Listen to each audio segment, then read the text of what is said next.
pengertian teori behavioristik, yaitu teori belajar behavioristik juga dikenal dengan teori belajar perilaku, karena analisis yang dilakukan pada perilaku yang tampak dapat diukir, dapat dilukiskan, dan dapat diramalkan. Nah, belajar merupakan perilaku manusia yang disebabkan karena pengaruh lingkungannya.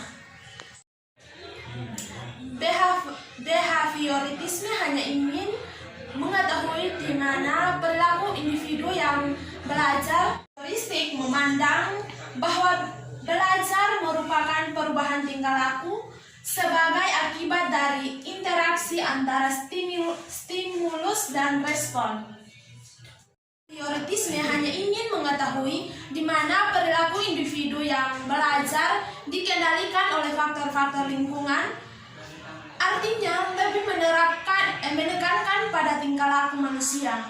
Teori ini memandang individu sebagai makhluk kreatif yang memberi respon terhadap lingkungannya. Pengalaman dan pemeliharaan akan pengalaman tersebut akan membentuk perilaku individu yang belajar, dan dari hal ini konsep manusia mesin. Behavioristik mengutamakan pengukuran, sebab pengukuran merupakan suatu hal yang penting untuk melibatkan terjadi tindaknya perubahan tingkah laku tersebut. Ciri dari teori ini adalah mengutamakan unsur-unsur dan bagian-bagian kecil, bersifat mekanistis, menekankan lingkungan, mementingkan pembentukan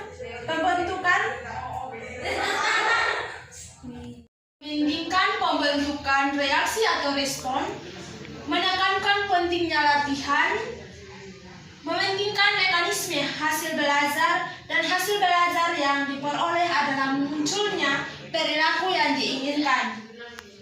Pada teori belajar ini sering disebut SR atau stimulus dan respon. Psikologi artinya bahwa tingkah laku manusia dikendalikan oleh ganjaran dan panutan dari lingkungan.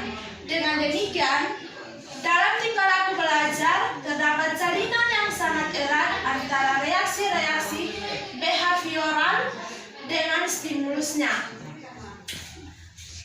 Behavioritisme hanya ingin mengetahui di mana perilaku individu yang belajar dikendalikan oleh faktor-faktor lingkungan.